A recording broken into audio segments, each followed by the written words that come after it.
जब लोग आपसे कहें कि ये तुमसे नहीं होगा, ये तुम्हारे बस का काम नहीं है, और आप वो काम करके दिखा दें, तो जो सेटिस्फैक्शन मिलता है उसे मापा नहीं जा सकता, फिर चाहे वो काम सड़क पार करना ही क्यों ना हो। जिन्हें पब्लिक प्लेसेस में पानी पीने की भी अनुमति नहीं थी, जिन्हें क्लास से बाहर बैठाया जाता था, जिनसे पढ़ाई का अधिकार भी छीनने की कोशिश की गई, जिन्हें प्यास लगने पर ऊंची जाति के लोग आकर के ऊपर से पानी डालकर के पानी पिलाते थे, जिन्हें अनटचेबल माना गया, उन्होंने वो काम किया जो अनटच्ड है, उस स्तर पर कोई पहुंच नहीं सकता। I am talking about the father of Indian constitution, doctor B.R. Ambedkar, doctor Bhimrao Ramji Ambedkar साहब, जो कि आगे चल करके डॉक्टर बाबा साहेब आंबेडकर नाम से प्रसिद्ध हुए।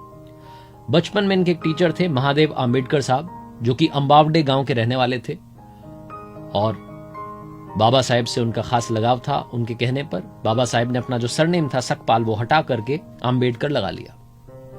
डॉक्टर बाबा साहेब आंबेडकर पढ़ने में इतने अच्छे थे, इतनी ज्यादा उनकी रुचि थी, इतना इंटरेस्ट था कि 64 विषयों के मास्टर बने, 9 भाषाओं के जानकार थे।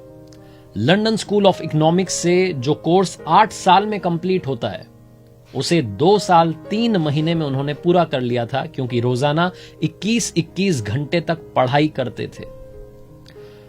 कोलंबिया यूनिवर्सिटी ने 2004 में टॉप 100 स्कॉलर्स की एक लिस्ट निकाली थी, जिसमें नंबर 1 पर जिनका नाम था वो हैं डॉक्टर बाबा साहेब आंबेडकर साहब। मेरा नाम है आरजे कार्तिक, स्वागत है आपका मेरी लर्निंग सीरीज सीखोगे नहीं तो जीतोगे कैसे में। आइए आज बात करते हैं 5 learnings from doctor Baba Saheb Ambedkar. Learning number 1, शिक्षा की इच्छा। ये जो इच्छा है ना शिक्षा पाने की, ये होनी चाहिए, ये बात सबसे पहले आप सीखिएगा डॉक्टर B.R. आंबेडकर साहब से। बाबा साहेब जब कोलंबिया यूनिवर्सिटी में पढ़ने के लिए गए, तो वहां की जो लाइब्रेरी थी उसमें जब पियोन आता था, दरवाजा खोलता था, उससे भी पहले डॉक्टर बाबा साहेब आंबेडकर साहब पहुंच जाते थे और सबसे आखिरी में वहां से निकलते थे। और कई बार तो पियोन से रिक्वेस्ट करते थे कि थोड़ा और टाइम दे दीजिए, लाइब्रेरी थोड़ा और खोल दीजिए, आप थोड़ा और पढ़ लूंगा। 18 घंटे रोजाना पढ़ाई करते थे, इस कदर उन्हें पढ़ने की इच्छा थी, सीखने की इच्छा उनके अंदर थी। एक बार तो पियोन ने कह दिया कि क्या तुम यहां आकर के दिन भर पढ़ते रहते हो, दोस्तों के साथ मजे नहीं करते? तो बाबा साहब ने कहा कि अगर मैं भी वहां मजे करने लग गया तो फिर उनका ख्याल कौन रखेगा। Doctor B.R. आंबेडकर साहब का यह मानना था कि सक्सेस तक पहुंचने का सिर्फ और सिर्फ एक ही रास्ता है, जिसे एजुकेशन कहते हैं। बाबा साहब की जो प्राइवेट लाइब्रेरी थी, राजगृह जिसका नाम था, उसमें 50,000 से ज्यादा किताबें थी, और उस वक्त वो दुनिया की सबसे बड़ी प्राइवेट लाइब्रेरी थी।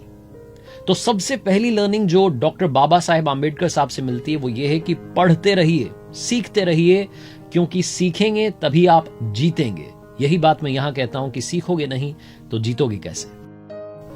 लर्निंग नंबर 2, लाइफ में ऑलवेज बी कॉन्फिडेंट। कॉन्फिडेंस बहुत जरूरी है। कहते ना कि दुनिया में आप महंगे से महंगा कपड़ा पहन लीजिए, आप में कॉन्फिडेंस नहीं आएगा, लेकिन जिस दिन आपने कॉन्फिडेंस पहन लिया, उस दिन आपकी शर्ट चाहे जैसी दिख रही हो, आप अच्छा फील करेंगे, आप खुश फील करेंगे। Doctor B.R. आंबेडकर साहब की जो कमाल की बात है बाबा साहेब की, वो उनका कॉन्फिडेंस था। उस वक्त के जो सबसे महान नेता, यानी कि हमारे देश के सबसे महान नेता राष्ट्रपिता महात्मा गांधी जी, बापू की बातों से भी डिसएग्री कर जाते थे डॉक्टर बाबा साहेब आंबेडकर साहब। और ना सिर्फ डिसएग्री करते थे, बल्कि बापू तक अपनी बात पहुंचाते थे कि आपकी ये जो बात है मुझे जमी नहीं, मैं आपकी इस बात से असहमत हूं। इतनी असहमति थी, उसके बाद में भी बापू ये दुनिया से कहते थे कि आप एक तरफ 1000 विद्वानों को रख दो, 1000 स्कॉलर्स को रख दो, और एक तरफ डॉक्टर बाबा साहेब आंबेडकर साहब को खड़ा कर दो, इनका ज्ञान इन बाकियों से ज्यादा ही होगा।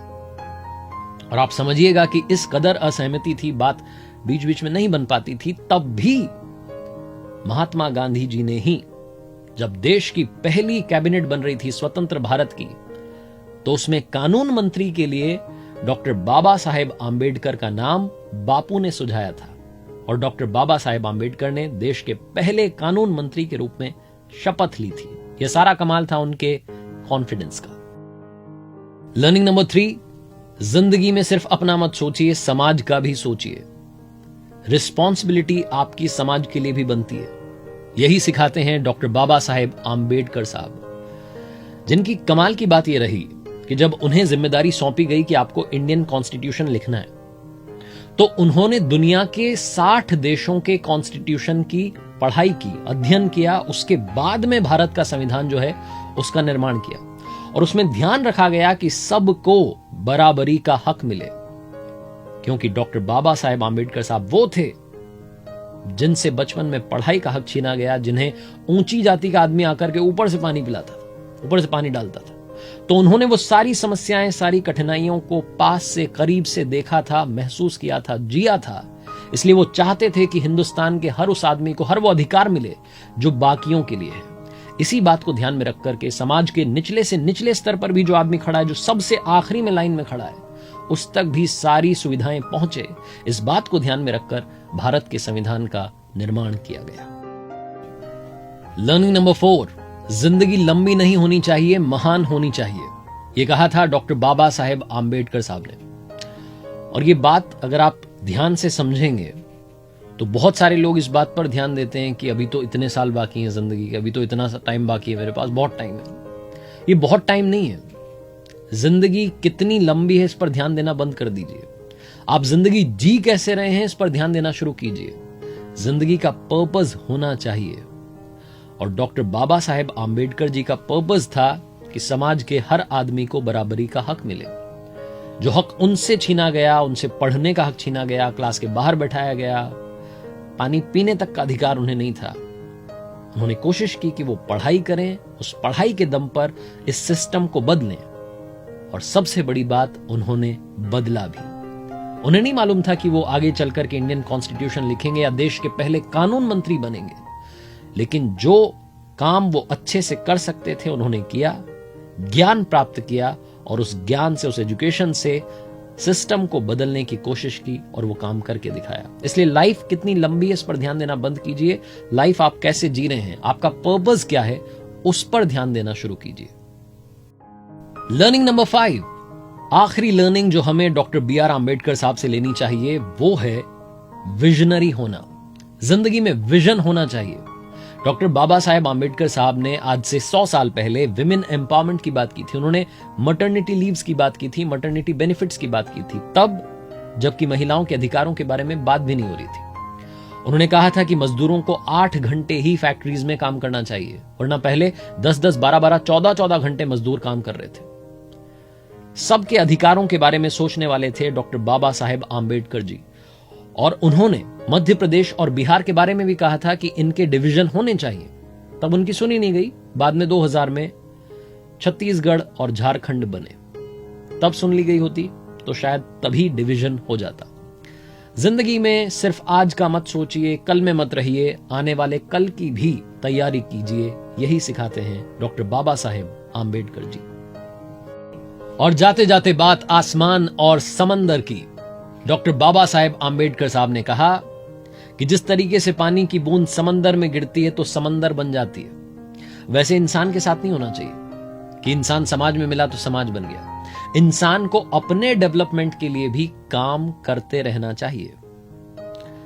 जाते जाते कमाल का फैक्ट, आपने डॉक्टर बाबा साहेब आम्बेडकर जी की जितनी पिक्चर्स देखी होंगी उसमें उन्होंने ब्लू कलर का कोट पहना हुआ है, नीले रंग का। यह नीला रंग बाबा साहेब को बहुत पसंद था, क्योंकि नीला रंग आसमान का होता है और आसमान दुनिया में सभी के लिए समान होता है, इसीलिए उन्हें नीला रंग बहुत पसंद था। डॉक्टर बाबा साहेब आम्बेडकर जी दुनिया के इकलौते सत्याग्रही हुए जिन्होंने कि पीने के पानी के लिए सत्याग्रह किया था। भारत के संविधान के निर्माता, भारत रत्न डॉक्टर बाबा साहेब आम्बेडकर जी के चरणों में हम सब की ओर से बारंबार वंदन। देखते रहिए मेरे साथ ये नई लर्निंग सीरीज जिसका नाम है सीखोगे नहीं तो जीतोगे कैसे। और देखते रहिए हर सोमवार सुबह 9:30 बजे मेरे साथ एक नई कहानी, मेरे YouTube चैनल, Facebook पेज और Instagram हैंडल पर।